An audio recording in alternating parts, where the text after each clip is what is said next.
Hello everybody and welcome back to the second shelf and to the first tops and flops video of this year 2022. You're still familiar with it, and if you're new, I look back at my reading each month and then I pick a couple of books that I felt were the top reads, and I pick two mostly books that I felt were rather on the flop side of things.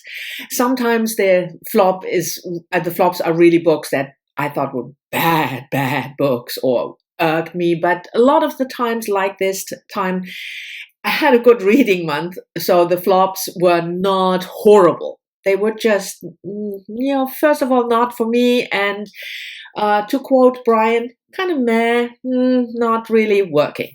Anyway, but we always start with the tops, and we are not going to change that in 2022. And within the tops, the first book is the category, the book that surprised me the most. And that was a nonfiction book for children, not very, very young children, but, you should be able to read. So maybe middle grade something. And that was this one, about Maria Sibylla Merian by, can you see that, Sarah B. Pomeroy. And the illustrations are by this person here, which is, for me, almost impossible to pronounce. And on the back you have our heroine, Sibylla. She was a 17th century explorer, scientist. She looked at animals and plants, and she drew them, which was very, very uncommon for a woman at that time. And this book was gifted to me by Doris from All the Books. And I mean, it's a beautiful book with illustrations, obviously, and about the life. And when I received the book, and Doris told me that it is actually a children's book, I thought, oh well, that's nice, that's delightful. But I hardly read middle grade. I don't even read YA, let alone middle grade. And what surprised me the most, that's why the book is in that category, is that I felt with this book, the writer took children seriously, didn't talk down to them, first of all, but also as an adult, I could still learn something. So it was not like, children are stupid little beings and we have to explain everything to them in a language that is, for children. I mean, of course, there were words that were explained, evolution, that you probably wouldn't explain if it had been a book for adults. But still, I thought it was delightful, like I expected, but it was also educational. And I felt that if I had children, this would be a book that I would certainly give to any child interested in that type of science or the life of a really interesting woman. So this one was the first in the category book that surprised me the most, and it is absolutely gorgeous and wonderful. And if you're interested at all and you are an adult reader, read it, despite the fact that it is for children. The second category is always, and we will, some things you don't have to change. Like I said, the second category in the tops, I'm not looking in the camera. I was distracted by a fly. I have an invasion of little fruit flies at the moment. In January, I have no idea where they come from, but they are obnoxious and many. Anyway, the second category, back on topic, the second category is book that I thought about the most. And that was this one, Elizabeth von Arnhem's novel Vera, first published in 1921. And this was a buddy read with Sonya from an enthusiastic reader. And of course, I will leave a link to her channel down below. If you are not familiar with her, she took a little break from BookTube, but is back now. And she has a fantastic channel. So go check her out if you haven't already. So Elizabeth von Arnhem was, despite the very German last name von Arnhem, she married some German aristocrat, but she wrote in English. She was an English author and around the turn of the century, 19th, 20th century. And I read a couple of earlier books. Enchanted April is probably her most well-known book, about a group of women, going to Italy and have an enchanted April. I read her autobiographical book, Elizabeth and Her German Garden. And this one is also autobiographical. It is about a marriage, and the guy in that marriage is modeled after Elizabeth von Arnhem's second husband, whom she thought was a jerk, and she divorced him. So it is, in a way, she took that person and made him into a fictional character, but the rest is not autobiographical. And it is about the marriage of this kind of narcissistic guy, in middle-aged, in his 40s and 40s, beginning 50-something, with a very young woman, 22, Lucy, whom he meets after he had just lost his wife, and she had just lost her father, and she had lived with her father and traveled with her father for all of her life. They get married, and then plot ensues from there. And you can see from the cover, it's dark, and it is definitely a dark story. Vera, the title character, is the first wife of the man, Everard, who died. She fell off a balcony. We learned that in the first couple of pages, so that's not a major spoiler. And then the marriage, let's just say it doesn't go well, and the book turns from, kind of charming, and the guy is a bit silly, self-involved, like a lot of men are, but still silly, but it takes a darker turn.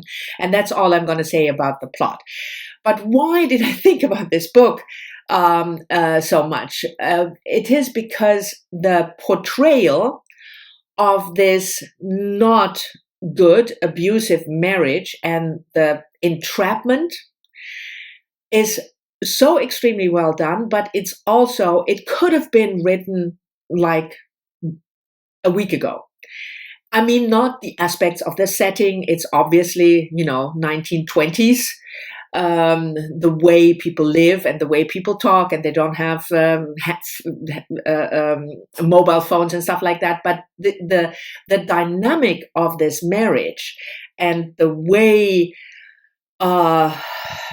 the husband acts, it is, first of all, really, really well done, but it's also happening all the time still now.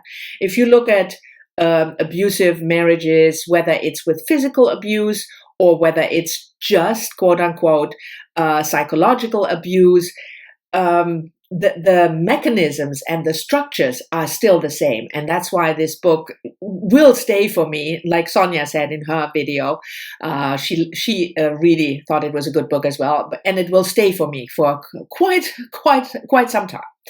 So that was the book that I thought about the most. And then the last category, as always, is the best nonfiction book, even though the first one, the book that surprised me the most, was also nonfiction. But I didn't read exclusively nonfiction, or even the majority, so it still made sense for me this month to have a separate category, the best nonfiction book. When we get to nonfiction November and I read almost exclusively nonfiction, we will change the categories, but who cares? It's January. So anyway, the best nonfiction book was Rachel Carson, The Sea Around Us, first published in 1951. And this was a Christmas present from and a buddy read with Heidi from my reading life. And we both adored this book. If you have been following me for some time, you might remember that Heidi and I read, for both of us, our first Rachel Carson last year, the Under the Sea Wind, in which she explores the animals, birds and fish, that live close to the shore, close to the wind, the birds migrating, things like that. And this one, the second one in her trilogy of books about the natural world, is really about the ocean. So it is about currents, it's about the saltiness or not, it's about tides. She has for each sort of influence on that big water body, she has a separate chapter. And that sounds maybe incredibly dry, but it isn't. Rachel Carson is a genius, or was a genius, because she died. She was a marine biologist, but she died early, unfortunately, I think she was in her 50s only. But she has had a genius way of being able to be poetic in her writing and still scientific in the facts that she presents. And that's a really rare combination, I feel. I think one of the contemporary scientists who can do that as well is Hope Jahren. But most scientists either, write really, can't write really well and present the scientific facts, and it's often dry. And she is really special in that respect.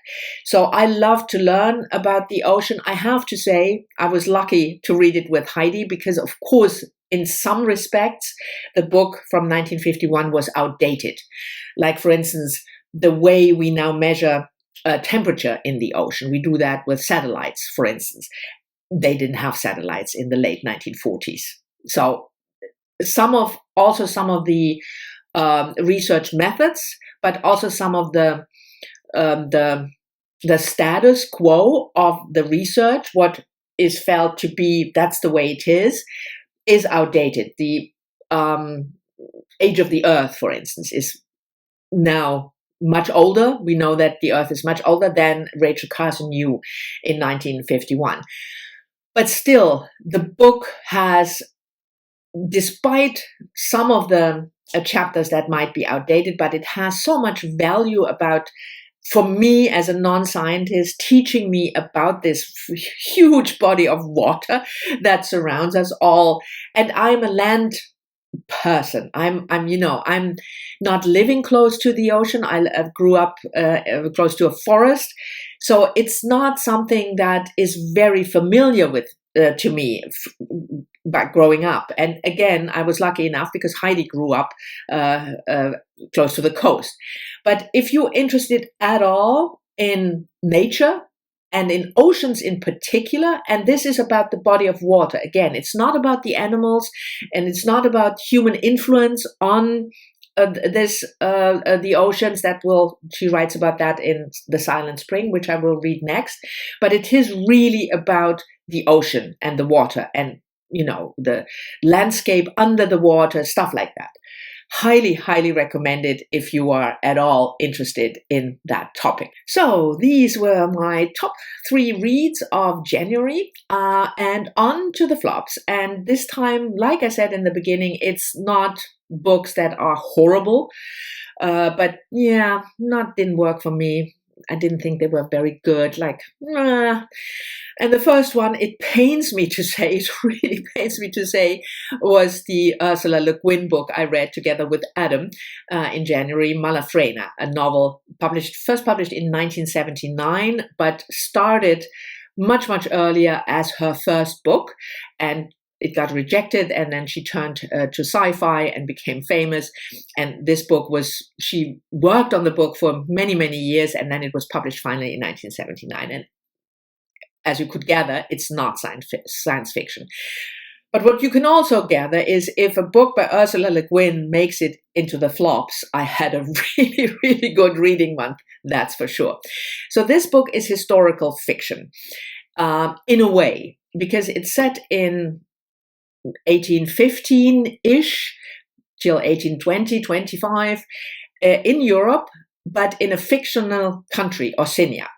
But the surrounding political context is real. So you had Napoleon and the wars, and Napoleon being exiled, Austria being the big empire. So there is some reality, historical fiction, really, but the country itself is completely made up, and the political turmoil in this country is also made up. We follow a group of young people from good backgrounds, aristocratic backgrounds, especially a young man, Italy.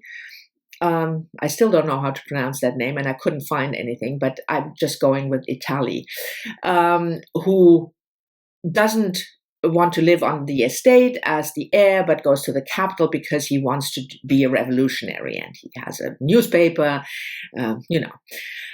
And there are two women, his sister and his childhood friend, whose life is also, the coming of age of these two women is also explored. There was just not enough there to make it a book, a good book. There was very little happening, and the book was, for that, quite long, almost 400 pages. And it was, they tried to be revolutionaries or do something, and it didn't really quite work out. And then the end, I'm not sad, or I don't regret at all that I read the book, because the purpose of what we do, I'm together with Adam, we just want to work our way through Ursula Le Guin's body of work. And if you do something like that, you know that not everything will be fantastic.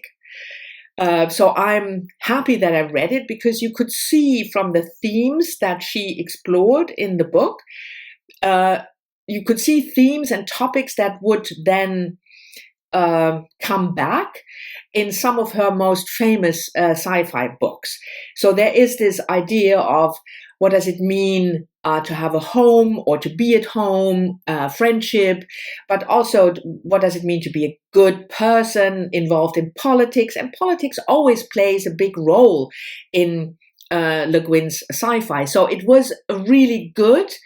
That's why if you look at Goodreads, I rated it 3 stars, because it gave me, it was satisfying to see the book as a part of her body of work. But if I had just read this book, it was just not good. At least that's what I thought,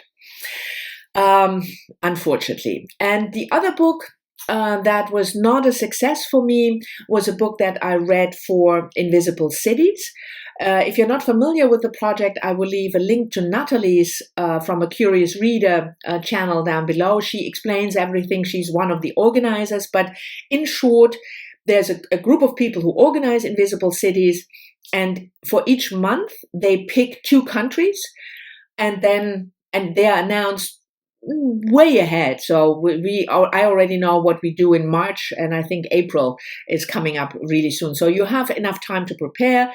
And then they give suggestions about authors to read from these 2 countries, but it's the setup for this project is broader, that you might also watch a movie from this country, or cook something, a meal, a dish from this country, or listen to music.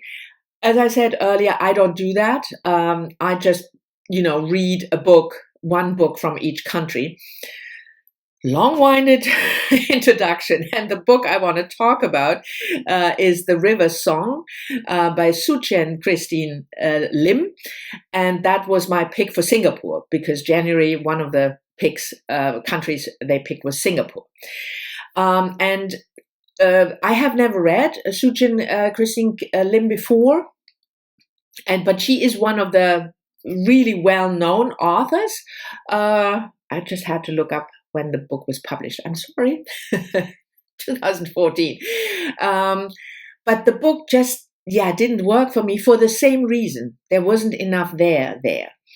The book is about a woman that was born in Singapore to a poor family, a single mother who works as a entertainer / prostitute, but was then sent off to the United States when she was 17 or something, and comes back after many, many years, 20 years or 25 years, and to reunite with her mother. So the book is partly about the woman's life in the US, but the bigger part is the background in 20, 25 years earlier, the relationship with the mother, which is not good. The mother doesn't want her to call her mother, and we learn why. Also the relationship with the childhood friend and what happened to him. So that is the premise and the topic and everything is really interesting, but the book was just a bit of a mess for me. It was not clear why we had this really messy structure going back and forth between those two timelines. And it was not badly written or anything. And like I said, the story as such, I felt could have been a good story. But when I finished the book, I thought, yeah, okay. And what did I take away from this book? And I really don't know. And the title, by the way, The River Song, is related to a real life fact about cleaning up of the major river in Singapore. That also played a role, and I didn't really know which role. Didn't make any sense. So it was a book that was just sort of like sand, when you pick up sand and it just drizzles from your fingers, in between your fingers. That was my feeling when I ended the book. So no, both books in the flops, no huge bad books, but just didn't work for me at all, and I didn't feel that they were very good. So anyway, this was my first tops and flops in 2022. Thank you very much for watching. I hope you've enjoyed it. As always, I'm looking forward to your comments very much, and I'll see you all soon in the next one.